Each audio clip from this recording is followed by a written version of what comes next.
There's a sort of dossier on this podium. I'll just skim it quickly. It outlines the Thule Society's central objectives. According to this, the Society was founded in the early 1920s with the aim of restoring the knowledge of lost civilizations for its own use. The Thule Society's influence extends into the highest echelons of the German Reich. This gives them complete carte blanche on their activities. They can do whatever the hell they like. Seems they launched a project codenamed Vril under the direction of our old friend, Countess von Hagenhild. The focus of this project is the search for Shambhala. The Thule Society believes that a vast store of ancient knowledge is being hoarded there. The source of morphogenetic fields. Morphogenetic fields?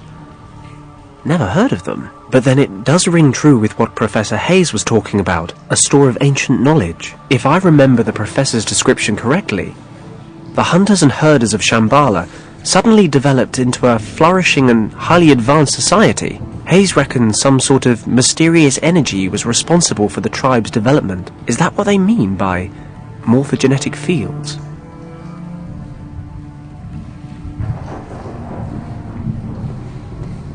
These documents contain the research results of a scientist by the name of Aldrich von Hagenhild. Must be some relative of the Countess. Von Hagenhild spent his time searching for the world soul. Christ, can't these people just use sensible names? The basis for von Hagenhild's research was the concept that for an organism to develop as it should, there must be some immaterial power steering it in the right direction. Basically an invisible blueprint determining form and growth. So, why does a rabbit develop the way it does? And why does a pine tree become a pine tree? Who's the architect? What tells them to grow bark? Or fancy lady rabbits? Looks like these questions led von Hagenhild to believe there was some invisible, imperceptible field that controls the development of an organism. He called it morphogenetics. Von Hagenhild explains the holistic aspect of self-organizing systems with his theory of morphogenetic fields. Basically, the field stores forms or behavioral patterns that every member of a species draws from and adds to. This was his Western take on something the East had known for some time. In Far Eastern philosophy, people refer to his morphogenetic fields as the divine essence of nature, or as the soul. He thought he'd identified the soul. He didn't think the soul was a spiritual thing. He thought it was a fundamental principle of nature that had been warped and confused by religions the world over. He even thought he had proof. He refers to certain experiments he carried out. Ugh, this is a lot of information to take in. Von Hagenhild really believed that in these morphogenetic fields, he'd identified the soul, the central power behind all living things.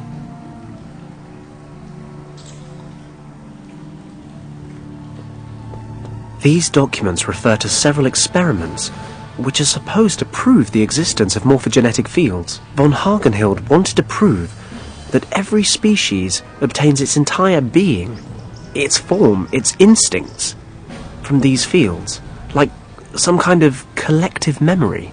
These inherited memories control not just the form, but also the behavior, the capabilities and the knowledge of the relevant species. He called it a group soul. Experiment number 1. The rat experiment. The experiment investigated the capability of rats to find their way through a maze. At the beginning of the experiment, the rats needed 165 attempts before they could get through the maze without a mistake. But a few rat generations later, the number of attempts had dropped to 20. Conclusion. The first batch of rats learned how to navigate the maze, and this instinct was somehow added to the rat's group soul.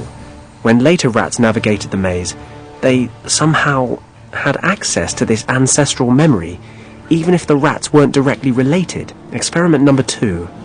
The ape experiment. 2 ape colonies of the same species were isolated and observed on 2 small islands in the Indian Ocean. Von Hagenhild's team taught the apes on one island a few new behavioral patterns. The other colony was left undisturbed and uninfluenced, so while the apes on the first island are learning how to open tins and the like, The others are eating bananas. Several months later, the apes on the undisturbed island began displaying these new skills, even though they'd never come into contact with the other colony. Von Hagenhild's conclusion: all members of a species are connected by morphogenetic fields. They share a subconscious collective memory. He thought this theory could explain a lot. Animals' sense for impending danger, telepathy, sixth sense in humans. Von Hagenhild also concludes that members of a group can learn something new at a far quicker pace when the vast majority of members of that same group have already acquired the knowledge. These fields are basically stores of information that are effective across space, and in rare cases even time. Von Hagenhill presumes this would go some way towards explaining premonitions. Human beings sporadically accessing morphogenetic fields from varying points in the future. It all sounds very far-fetched, but then it does explain a lot.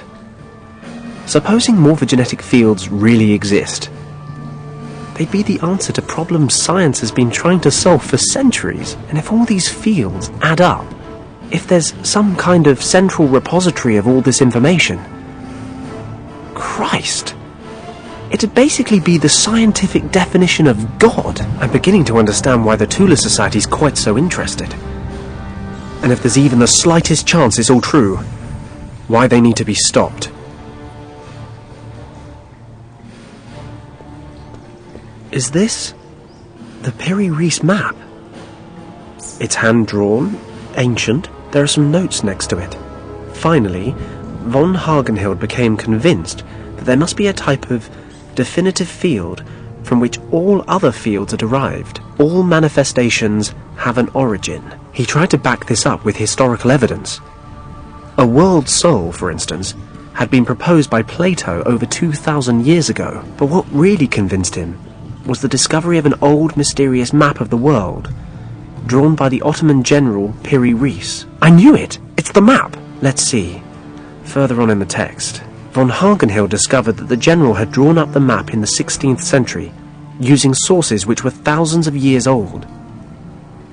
But how could they have known at that time what the world looked like? He posed the theory that a civilization had existed then, which possessed extraordinary knowledge and skill. He discovered a marking on the map, which was written in an unfamiliar language. Research in Far Eastern libraries revealed it was a long-forgotten Tibetan script. Once translated, it claimed the marking indicated the source of all knowledge, the center of the morphogenetic fields.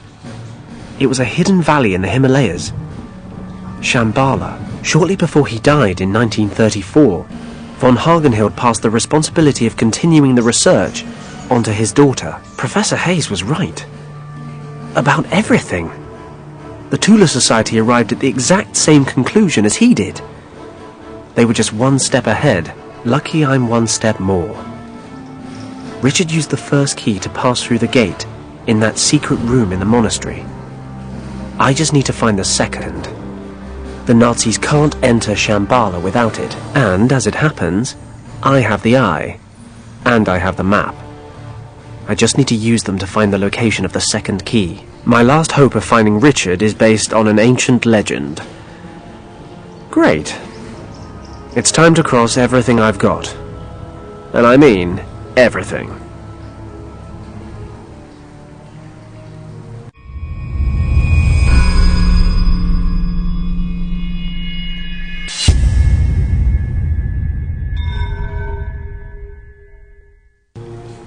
I've come all this way, but I'm still a little surprised it actually worked. The Piri Reis map really is the map of the Guardians of Shambhala.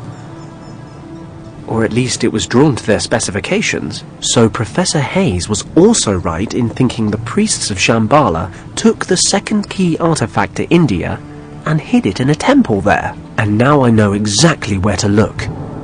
On the Kathiawar Peninsula, just north of Bombay. Thinking about it, I actually know the commander of the British regiment in Rajkot. If the old drunkard hasn't been transferred for disciplinary reasons again, I'm sure he'll lend me a hand. Or at least a decent bottle. Then I'll just have to find the temple and get hold of the key artifact. What could be simpler?